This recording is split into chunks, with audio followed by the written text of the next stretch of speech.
अब जैसे वेदों में ऐसा नहीं है कि बटवाड़े लकड़ गिर जो उसमें सुबह सुबह करें चम्मच ठोक ठोक है। अवन का अर्थ है घी प्रज्वलित कर देना, देसी घी का या भैंस का। उससे जो प्रतिक्रिया एटमॉस्फेयर में होती है वो होगी ही होगी। अब परमात्मा ने एक सिंपल वे निकाला। एक रुई, एक 100 ग्राम रुई, गणित 200 ग्राम रुई से आप चाहे 2 क्विंटल घी सवा कर लो, और यदि लकड़ियों में डालोगे तो उसमें मनमाना 20 किलो लकड़ियों में काम बने।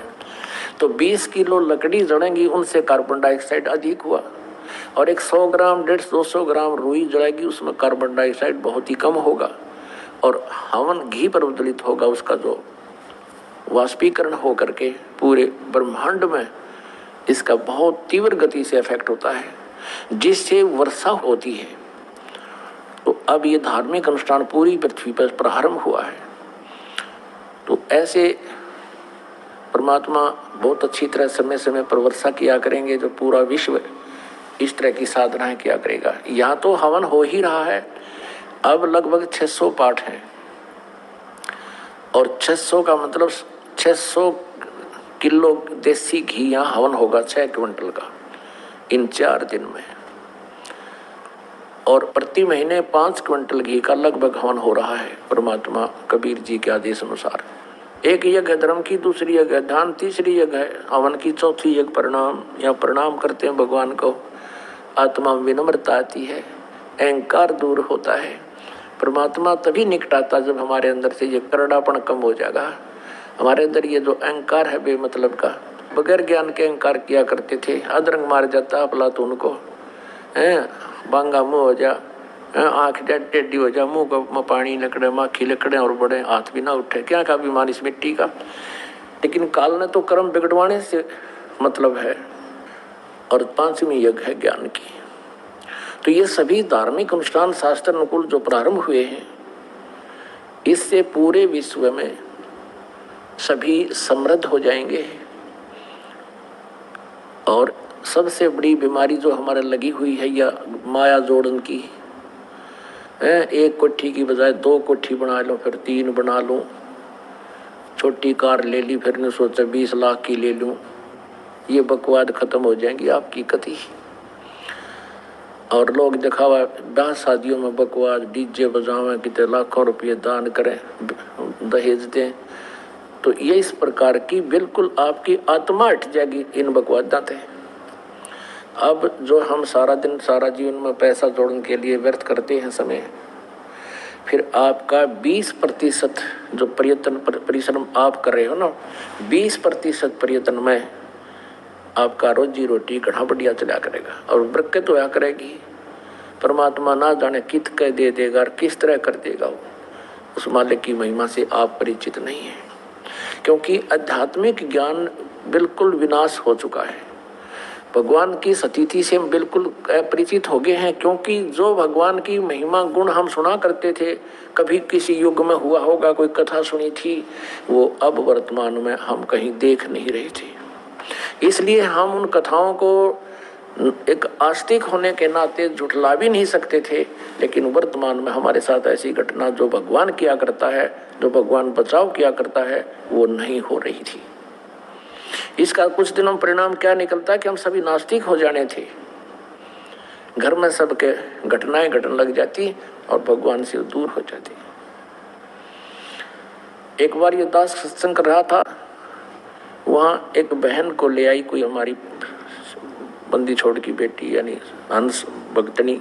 4-5 दिन का सत्संग था, कहीं हम कर रहे थे शहर में। तो 5वें दिन उसने नाम लिया और अपनी सारी राम कहानी बताई। उसने बताया कि जी मैं पहले बहुत आस्तिक थी, सभी जैसे भी अपने हिंदू धर्म में जो पूजाएं हैं सारी किया करती थी, और भी आसपास जो अपने इष्ट देव जैसे परंपरागत हैं, किसी का गरीबदास जी की पूजा थी, किसी का और श्याम जी की पूजा थी, कहती है सारी कराया करती थी। भगवान विष्णु, भगवान शिव और शेरा वाली माता और संतोषी माता के सबके पाठ करा करती थी, व्रत भी करती थी। तीर्थ धाम जो भी बताए वहाँ भी मैं जाया करती थी। तो जब मेरे पुत्र का जन्म हुआ, जब पुत्र लगभग 1 या 2 वर्ष का होगा, मेरे पति की मृत्यु होगी। अब मैंने दोबारा शादी नहीं करवाई इस उद्देश्य से कि मेरे पुत्र की दुर्गति हो जाएगी और इसका जन्म नरक बन जाएगा। जैसे तैसे मजदूरी कर करा के बच्चे को बड़ा किया, पाला पोसा, और बच्चे की सुरक्षा के लिए, बच्चे के जीवन दान के लिए, उसकी दीर्घ आयु के लिए हर जगह मन्नत मान्या करती थी। एक दिन वो बच्चा +2 में पढ़ रहा था। उसने कहा, माता जी मुझे मोटरसाइकिल दे दो। मोटरसाइकिल लूंगा, सभी बच्चे जाते। अब मैं डरती थी कहीं मेरा बेटा दुर्घटनाग्रस्त ना हो जाए, चोट ना लग जा। मैं नहीं चाहती थी उसको मोटरसाइकिल दूं, लेकिन वो दुखी घना हो गया। और मैं ये सोचती थी कि कहीं ये बेटा न्यू महसूस ना कर ले, आज मेरा पिताजी होता तो मुझे सब वस्तुएं मिलती और माँ मुझे ये उपलब्ध नहीं करवा रही।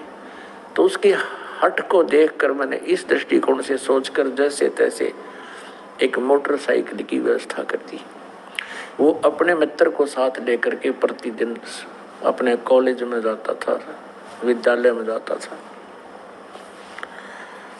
एक दिन बता रही थी कि मैंने खाना बनाया, बच्चे को खाना खिलाया। वो अपना मोटरसाइकिल लेकर प्रतिदिन की तरह निकल गया, अपने साथी को उसके घर से लिया, चला गया। और मैंने वो कुछ शेष 2 व्यक्तियों की रोटी थी, मैंने शेष 2-4-5 रोटी थी वो बनाई और बना के हाथ धो के मैंने न सोचा था तू रोटी खा ले। खाना खाने के लिए ग्रास तोड़ा था, इतने में उसका मित्र भागा भागा आया और उसके भी हाथ से कहीं चोट लगी हुई थी, रक्त बह रहा था, उसके घुटनों से कपड़े फटे हुए थे। मैं एकदम सख्ते में आ गई और पूछा, बेटा क्या हो गया? उसने कहा, आंटी हमारा एक्सीडेंट हो गया, बाई का चोट घनी लगी। और मैं उसी समय वो ग्रास नो का नो हाथ से छूट गया, नंगे पैरा, सिर पर कपड़ा नहीं, भाग ली उस बच्चे के साथ साथ जिधर वो बता रहा था। वहां जाकर देखा कि वहां कुछ रक्त, एक्सीडेंट दुर्घटना के बाद जो गिरता है वो रक्त पड़ा हुआ था। मोटरसाइकिल टूटी पड़ी थी, बच्चे को मेडिकल ले जा चुके थे, हॉस्पिटल ले जा चुके थे। वहां पहुंचते ही पता लगा कि बच्चे की डेथ हो गई है। उस हॉस्पिटल के द्वार का टक्कर मारी और सिर फट गया, 7 टाँके आए मेरे सिर में। काफी देर में होश आया। उसके बाद मैंने वो सभी देवी देवता जितनी भी पूजा में करा करती उठाकर कुरुड़ियां पे फेंक दी, अब कहीं भगवान नहीं है। और काल यही चाहता है कि ये नास्तिक हो जाए, फिर परमात्मा आवे मारे जाइयो माथा है उनके साथ कितने मत्था पिचाई कर लियो, ये सुने को ना भगवान है को नहीं। फिर उस बहन ने आगे बताया कि आपके द्वारा जो उपदेश प्राप्त है, परमात्मा कबीर जी की शक्ति से उनको जो सुख हुआ है, उनकी जो प्रोटेक्शन हुए हैं, जिस तरह मेरे पुत्र का एक्सीडेंट हुआ ऐसे ये बहन जो मुझे लेकर आई, इसके बेटे का एक्सीडेंट हुआ, लेकिन ये सारा टूट फूट के भी आज जीवित है वो लड़का। ये मेरे से 1 साल से लग रही थी मेरे पीछे कि तू एक बार शरण ले ले, अगर तूने पहले शरण ले रखी होती तेरा बेटा नहीं मरना था, मैं गारंटी देती हूँ। वो बहन बता रही थी कि आपके उपदेशी ने, दीक्षागृत बहन ने मुझे बहुत कहा, लेकिन मैं नास्तिक हो चुकी थी कि नहीं सर झूठ है, मैं नहीं मान सकती कि भगवान ऐसा सुख दे सकता है। अब मैंने 4 दिन लगातार सत्संग सुना है और यहाँ बहुत सी बहन भाइयों ने अपने दुखों का निवारण, ऐसी ऐसी घटनाएं बताई हैं। मेरे कुछ आशा हुई है कि शायद भगवान हो सकता है, और फिर इस ज्ञान से मुझे निर्णय हो गया है कि परमात्मा हमें मिला ही नहीं था। तो पुणात्मा परमात्मा कबीर जी भी आकर के इस काल को लताड़ते हैं कि दुष्ट ने बड़ा जुल्म कर दिया, तूने परमात्मा की महिमा को समाप्त कर दिया, अपने आप तू भगवान बन गया।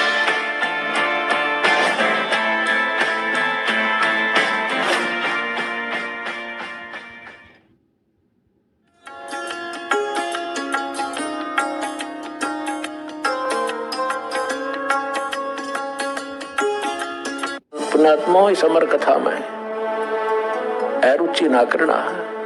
असंख्य युगों के बाद तुम्हारा बिल्ली के भागों छीका टूटा है, ये इसको छक छक कर खा लो और कल्याण करा। निर्वाह के पीछे और अज्ञानता के कारण कोठी बंगले मकान बनाने के उद्देश्य से, एक दूसरे में माया के धनी बनकर के महिमावान बनने के उद्देश्य से हम अपना जीवन नाश कर जाते रहे।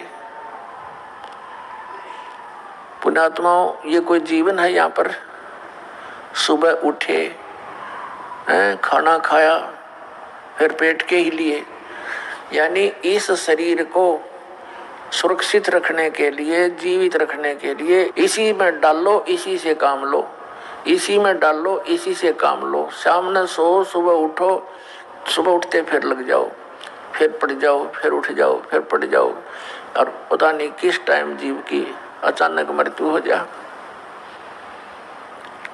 और जिस संपत्ति के जोड़न में सारा जीवन नाश कर दिया, वो तेरे साथ चला रही। ये मूर्ख बना रखा अपने को। परमात्मा कहते हैं, राम नाम कड़वा लगे, मीठे लागे दाम, दुविधा में दोनों गए, माया मिली ना राम। एक उदाहरण देते हैं जो दास को खटक रहा है, और बहुत ही जीवित उदाहरण है आप जी के लिए बहुत सुधरने का। मेरे पूज्य गुरुदेव जी का आश्रम है तलवंडी भाई, जिला फिरोजपुर, पंजाब में। पूज्य गुरुदेव जी के सतलोक गमन के उपरांत ये दास वहां सत्संग करने जाता था। सैटरडे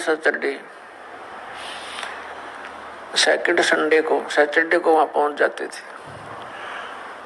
तो वहां के जो भक्त थे, गुरुदेव के जो शिष्य थे, उनका कोई रिश्तेदार वहां, कोई वृद्धा गुजर गई थी, बुढ़िया की मृत्यु हो गई थी।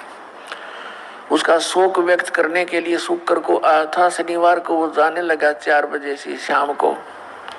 उन्होंने कहा कि आप जी आज रुक जाओ। सह परिवार था वो, 4 सदस्य थे घर के, वो पति पत्नी, एक बेटा और एक बेटी। छोटी आयु के थे बच्चे, 10-12 वर्ष के आसपास। उनसे कहा कि आप आज रुको रात्रि में, और सुबह सत्संग सुन के जाना। संडे को सत्संग होगा, रविवार को। उसने कहा नहीं, मुझे बहुत अनिवार्य है जाना, वहाँ चंडीगढ़ जाना है मैंने, बहुत अनिवार्य कार्य है, जरूरी काम है। उन्होंने कहा काम तो सारी उम्र ही करने होते हैं, आप सत्संग सुनो। वो कहता है सत्संग मैं सुनता ही रहता हूँ। फिर उन्होंने कहा कि सत्संग ऐसा आपने नहीं सुना होगा जो सत्संग कल सुनोगे। वो कहने लगा नहीं नहीं, आपको नहीं पता, मैंने वहाँ पर एक अनुबंध करना है, एक एग्रीमेंट करना किसी पार्टी से, और उसमें मुझे लगभग 5 लाख रुपए का बेनिफिट होगा। यह सन 1997 की बात है। 1997 के 5 लाख, आज के तो 50 लाख समझ लो। बहुत समझाया पर माना नहीं, चला गया। अंबाला के पास एक बजरी का भरा हुआ ट्रक खड़ा था, बजरी का भरा हुआ। वो किसी कारण से उसके डिफेक्ट हो गया था और उसको जैक लगा रखा था, पिछले व्हील निकाल रखे थे, जैक पर खड़ा था। और उसने तो उसमें वो 5 लाख दिखाई दे थे, कुछ ना दिखा आगे पाछे। और वो मारुति कार में 4 सदस्य थे। वह पूरी स्पीड से गाड़ी उस ट्रक के नीचे घुस गई। वो ट्रक पड़ गया, लगते हैं पहले तो समझ लिया होंगे झटके में, और पूरे के पूरे गाड़ी समेत वहां दब गए उस ट्रक के नीचे, और 4 मर गए। अब चाट ले उन 5 लाख के बेनिफिट ने, सिर पर धर कर नाच ले। भगवान बताते हैं राम नाम कड़वा लागे, मीठे लागे दाम, और दुविधा में दोनों गए, माया मिली ना राम। पुण्यात्मा, परमात्मा से डरकर जो प्राणी चलेगा, यदि वो नालायक आदमी रुक जाता रात को, उसकी वह बला टल जाती, भगवान का सत्संग सुनने को मिलता और कभी प्रेरणा भी हो जाती नाम से जुड़ने की। क्योंकि सत्संग में आने से हमारे अंतःकरण के मैल नाश होते हैं, हमारे ऊपर पाप चढ़े हुए होते हैं, जिस कारण से परमात्मा में अरुचि बन जाती है। तुलसी पिछले पाप से हरि चर्चा ना भावे, जैसे जबर के बेगते भूख विदा हो जावे। जैसे मलेरिया जबर के व्यक्ति को भूख नहीं लगती, कुछ खाने की चेष्टा करता है, रोटी आहार प्रतिदिन खाने वाला पदार्थ भी कड़वा महसूस होता है, उसको देखने की भी रुचि नहीं बनती। काजू सेब संतरे भी उसको अस्वादिष्ट लगते हैं। पुण्यात्माओं, न काजू कड़वे हैं, न मनुखा दाख कड़वी है, ना वो आहार रोटी कड़वी है। उसके शरीर की व्यवस्था बुखार ने खराब कर दी। उस जवर के प्रभाव से उस व्यक्ति को वो स्वादिष्ट वस्तु भी कड़वी महसूस हो रही है। अब उसका ट्रीटमेंट क्या है कि कड़वी कुनीन ही खानी पड़ेगी, न चाहते हुए फांकी मारनी पड़ेंगी उन कड़वी गोलियों की, और फिर वो जवर कम होगा। जितना जवर कम होता चला जाएगा उतना ही भूख लगती चली जाएगी। और पुण्यात्मा, एक दिन उसको इतनी भूख लगती है जब वो स्वस्थ हो जाता है, लुखी सूखी रोटी भी, सब्जी भी ना हो, कहता घर वालों को दे दे जैसी है, और खा जाता 3-4 रोटी बगैर किसी सब्जी आदि के स्वाद बनाए बिना ही खा जाता है, इतनी भूख लगती है। पहले उसको एक ग्रास भी मुख की तरफ करना दूभर हो गया था। इसी प्रकार परमात्मा हमें याद दिलाते हैं कि जैसे पाप कर्मों के कारण आपकी आत्मा पर जवर हो गया, आप जी को ये राम नाम की इतनी मीठी वस्तु, इतनी स्वादिष्ट, ये आज कड़वी लगे, अच्छी नहीं लगती। इसका इलाज क्या है, उपचार क्या है कि आप जी ना चाहते हुए भी सत्संग सुनना पड़ेगा। मन नहीं मानता है क्योंकि वो तो जवर है, लेकिन जवर को उतारने के लिए रोटियों से भी कड़वी गोली खानी पड़ी, तो इसलिए आप जी ने सत्संग सुनना पड़ेगा, चाहे बैठ जा, जबरदस्ती बैठा रहे वहां पर। और फिर क्या होता है, ये परमात्मा की अमर वाणी है, और पूरे संत के द्वारा जब ये उच्चारण की जाती है उनका असर न्यारा होता है। एक आम आदमी तो रोज पढ़ वाणियों ना किससे का असर नहीं।